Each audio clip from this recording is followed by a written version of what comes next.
Terkait ditemukannya adanya maladministrasi ini, sebaiknya kita duduk bersama dulu. Mengapa ini terjadi? Mengapa kepala sekolah ini berani? Ya, jangan-jangan. Iya. Enggak. Iya. Ya, ada banyak faktor yang mempengaruhi keputusan kepala sekolah sehingga dia melakukan itu. Dan saya yakin itu.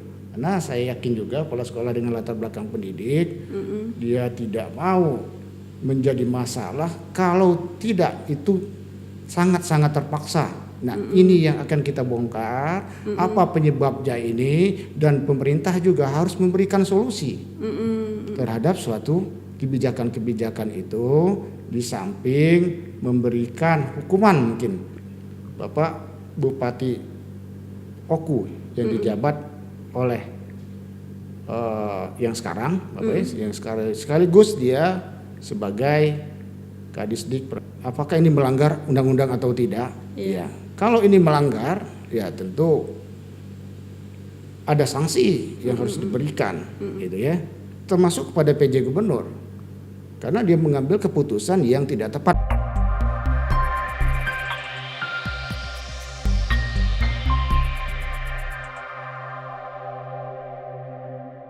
Assalamualaikum warahmatullahi wabarakatuh. Waalaikumsalam warahmatullahi wabarakatuh. Kembali lagi dengan podcast Suara Metropolitan. Berita akurat dan terpercaya, fakta berbicara, bukti menjadi dalil. Inspirasi daerah untuk Indonesia. Kita hari ini Suara Metropolitan kedatangan tamu yang sangat spesial nih dari Komnas Pendidikan Sumsel. Kita bersama Bapak Dr. Hairul Budi Negara. Assalamualaikum Bapak. Boleh diperkenalkan? Waalaikumsalam warahmatullahi wabarakatuh. Iya Pak. Gimana kabarnya Pak? Sehat Pak? Alhamdulillah sehat. Sehat walafiat. Iya Pak. Ini Pak sebenarnya masyarakat kita kan masih banyak ada yang belum tahu nih apa sih fungsinya Komnas Pendidikan ini Pak? Khususnya untuk di Sumsel ini sendiri seperti apa Pak? Boleh Pak kita jelaskan dulu Pak. Baik, terima kasih. Yang pertama saya ucapkan terima kasih kepada tim Suara Metropolitan yang pada saat ini, pada siang hari ini telah mengundang saya untuk podcast tentang PPDB, Bu ya. Iya, Ya, tema kita. Ya, jadi Komnas Pendidikan ini dibentuk oleh para pakar, ya, kemudian dikukuhkan dan dilantik oleh Menpan pada waktu itu, Bapak Dr. Andes Taufik Effendi di Jakarta, yang tujuannya adalah sebagai mitra. Tahun berapa itu Pak? Tahun 2008 dia sebagai mitra pemerintah untuk memberi masukan, untuk mengkritisi kebijakan-kebijakan yang dilakukan oleh pemerintah. Dalam mengkritisi dan memberi masukan ini secara tidak langsung otomatis Komnas Pendidikan mengontrol apa-apa yang telah dilakukan oleh pendidikan ini, ya. Karena tanpa mengontrol, tanpa melihat langsung, ya, kami tidak bisa mengkritisi itu. Ya. Jadi dia sebagai mitra intinya ya. Jadi sebagai bukan mengcounter tapi dia sebagai mitra, mendukung kebijakan jika memang kebijakan itu dianggap dan dinilai itu layak untuk dikerjakan dengan berbagai pertimbangan yang dilakukan oleh pemerintah. Nah, sahabat Suara Metropolitan, mungkin Pak ada dengan adanya Komnasdik ini tentu ada kaitannya dengan PPDB. Mungkin itu seperti apa Pak? Ya, PPDB. Contoh yang kita lakukan untuk mengkritisi itu seperti apa mungkin contohnya Pak? Baik, ya. Jadi penerimaan peserta didik baru itu diatur menurut Permendikbud ya. Ada yang 2021, kemudian ada yang terbaru 2023. Ini tentang bagaimana melaksanakan penerimaan peserta didik baru itu dengan menggunakan zonasi, mutasi, kemudian prestasi, kemudian ada satu lagi zonasi, prestasi, mutasi dan afirmasi ya bagi yang tidak mampu itu ya. Tentu ada pembagiannya itu Pak. Ya, Masalah persentase itu sudah ditentukan dari Kemendikbud, kemudian dilaksanakan oleh sekolah, dan pada kenyataannya apa yang diperintahkan dari kementerian itu tidak sesuai dengan kenyataan yang ada. Tentu itu apa penyebabnya, sehingga keluar Juknis yang mengubah itu pun juga ada penyebabnya.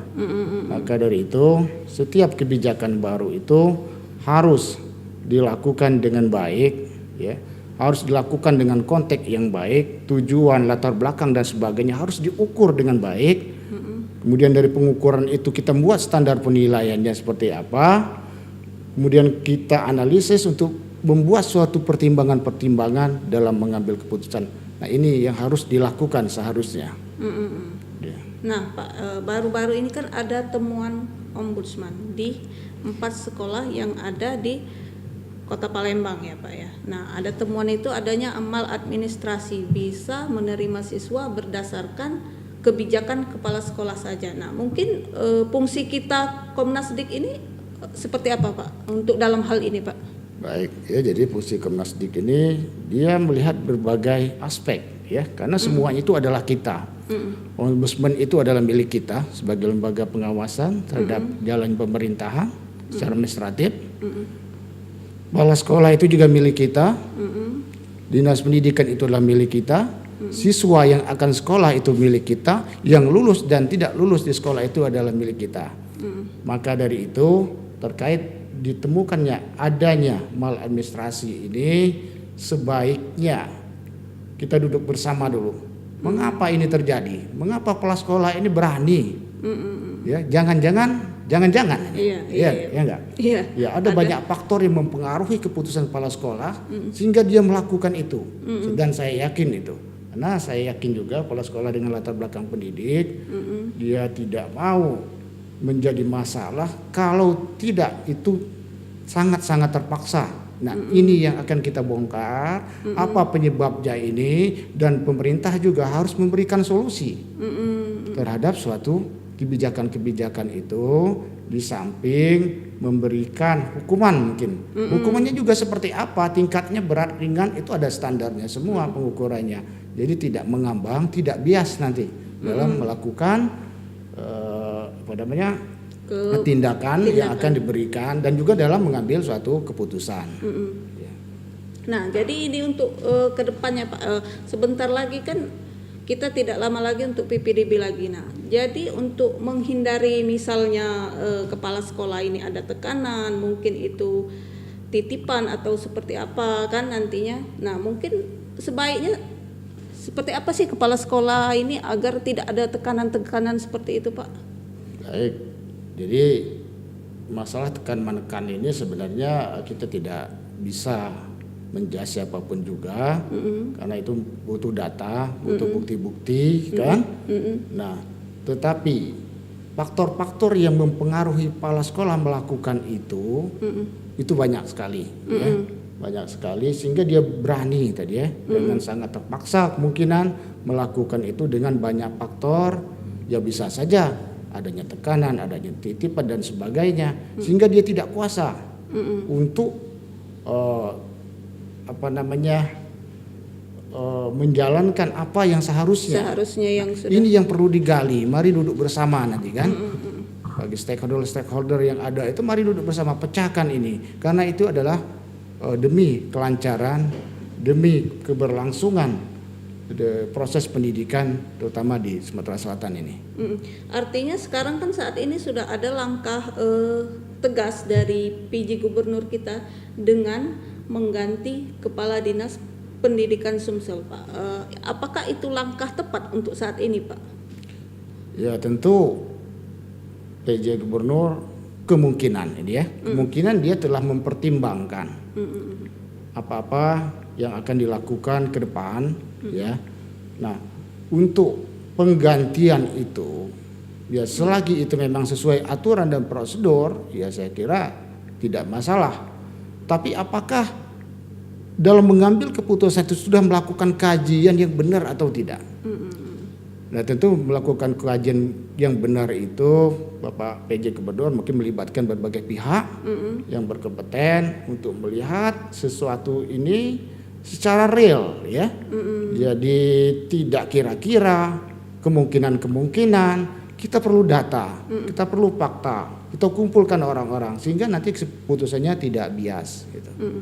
Nah, sahabat, kalau kita lihat keputusan PJ ini, menurut Pak Dr. Hairul Budi ini Pak, saat ini kan Kepala Dinas Pendidikan kita yang ditunjuk oleh PJ saat ini, statusnya saat ini sedang menjabat PJ Bupati di salah satu kabupaten di Sumsel ini. Apakah ini tepat Pak, menurut Bapak?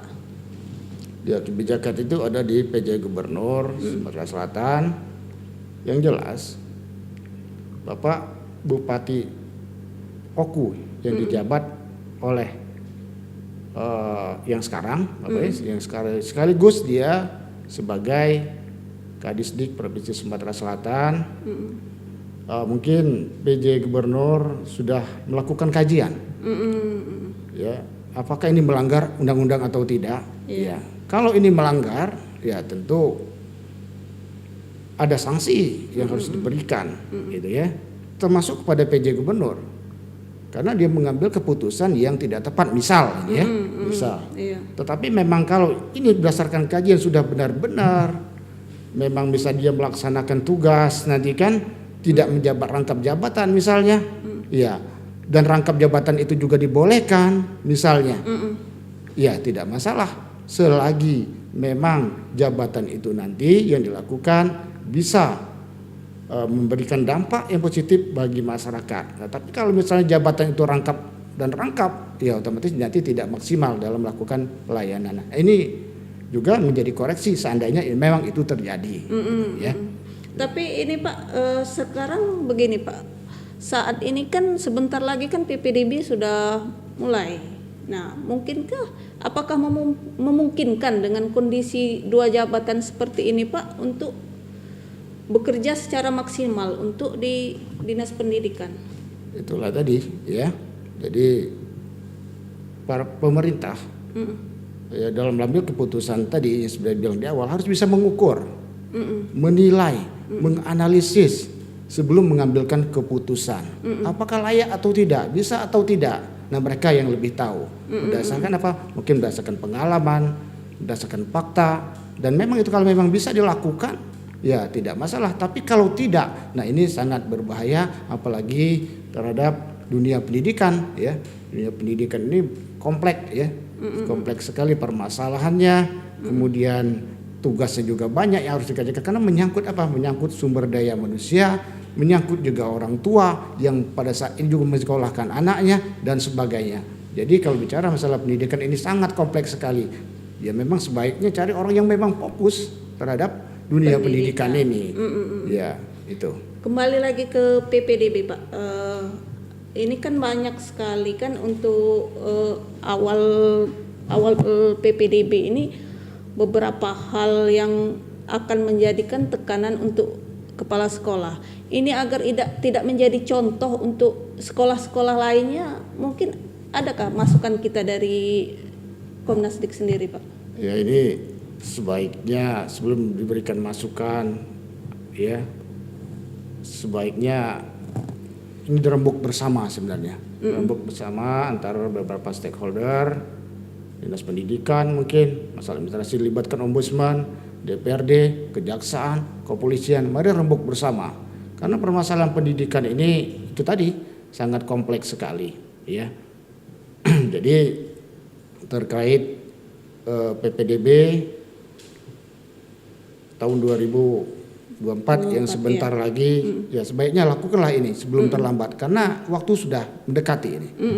Bagaimana kebijakan yang diambil oleh pemerintah daerah yang rujukan dari pemerintah pusat, karena di sini juga ada otonomi pendidikan, otonomi sekolah, dan dia bisa membuat suatu kebijakan dengan berlandaskan terhadap pengukuran, penilaian untuk mengambil keputusan itu secara bijak, gitu ya, bijak dan objektif, ya, sehingga nanti masyarakat juga tahu ya apa yang dilakukan oleh pemerintah, dan jika anaknya masuk sekolah diterima itu penyebabnya apa, yang tidak juga penyebabnya apa. Jadi tidak menerka-nerka mereka. Ya. Artinya perlu transparan ini Pak. Ya, perlu transparansi dalam menyampaikan apa-apa yang diputuskan oleh pemerintah. Jadi jangan ditutupi, ya, termasuk juga dalam pengambil keputusan juga perlu didiskusikan, perlu diberikan masukan-masukan dari berbagai pihak yang berkompeten, ya, sehingga apa yang dihasilkan ini betul-betul valid, ya, objektif. Ya. Artinya pada saat PPDB nanti perlu dilakukan transparan ya Pak. Misalnya penerimaan ini mulai dari pendaftaran sampai dengan penerimaan itu.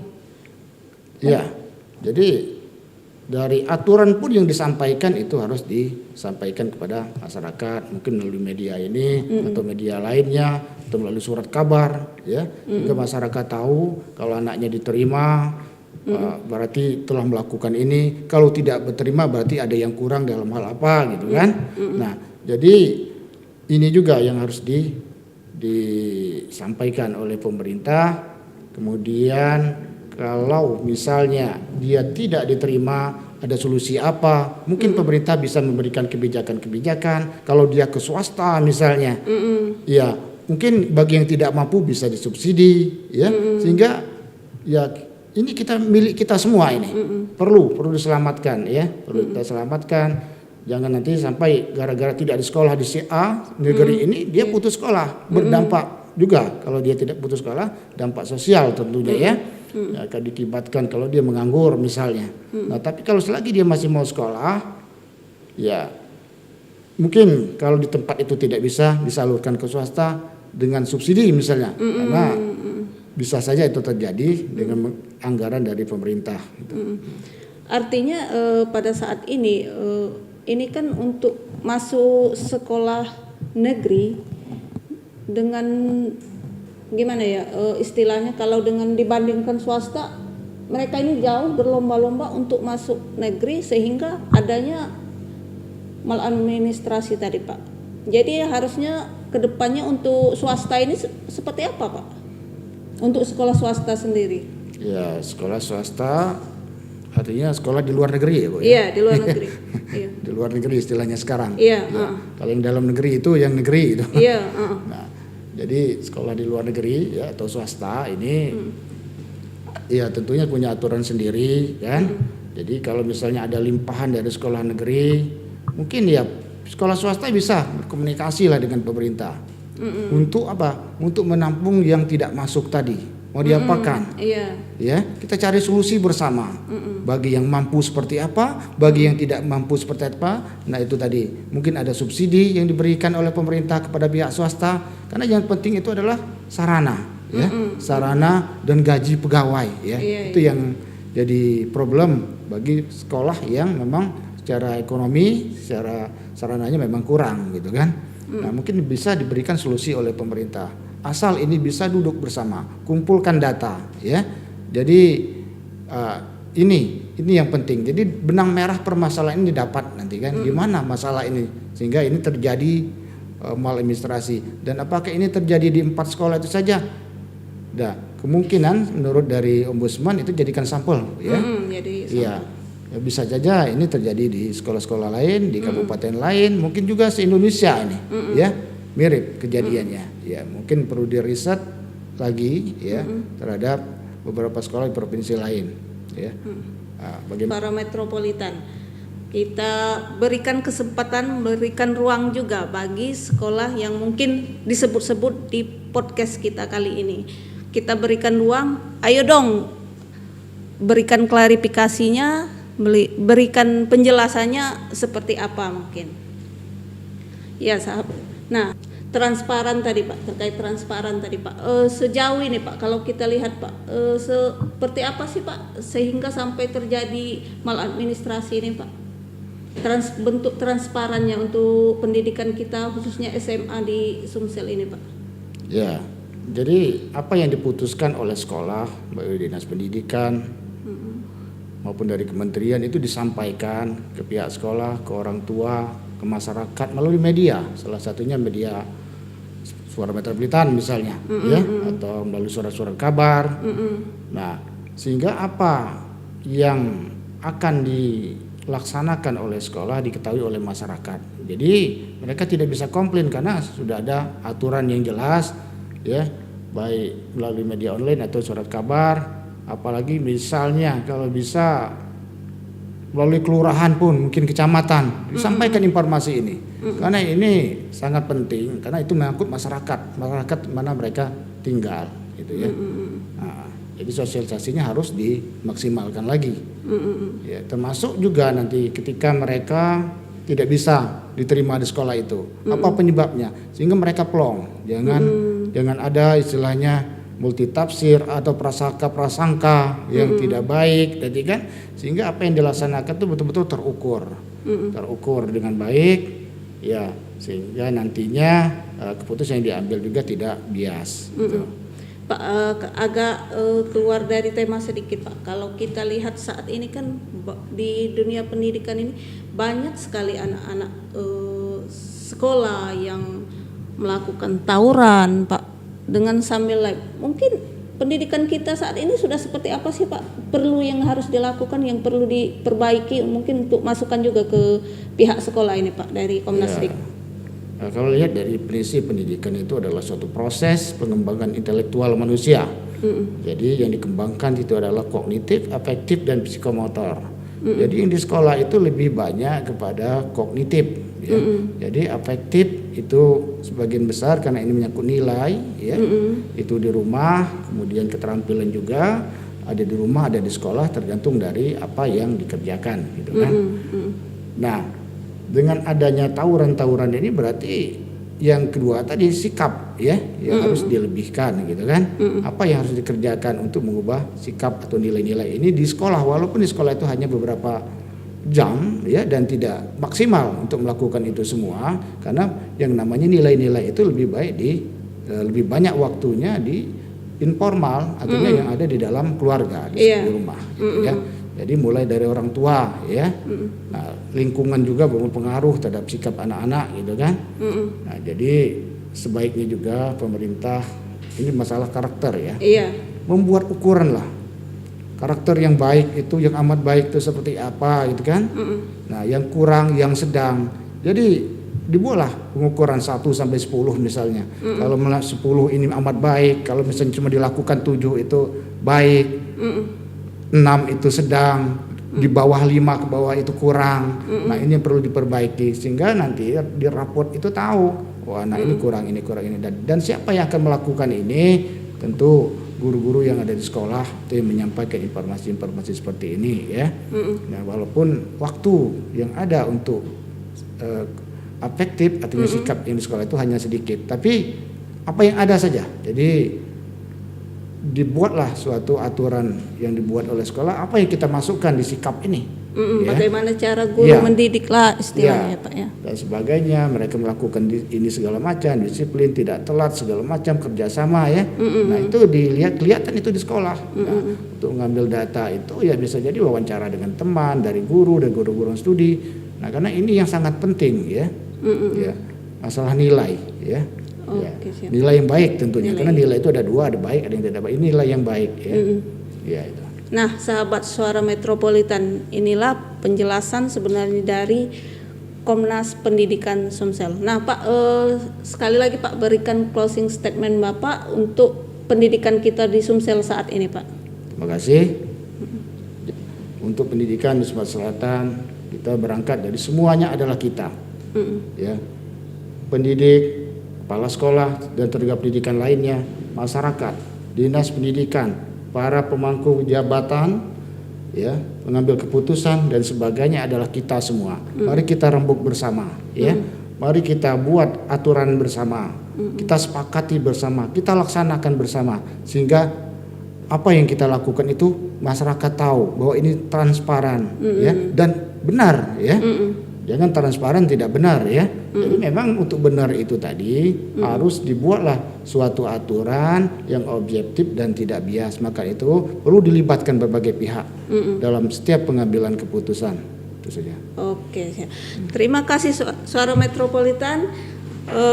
Jangan lupa terus saksikan program Suara Metropolitan Inspirasi Daerah untuk Indonesia. Wassalamualaikum warahmatullahi wabarakatuh. Terima kasih Bapak sudah bersedia hadir di Suara Metropolitan. Terima kasih. Iya.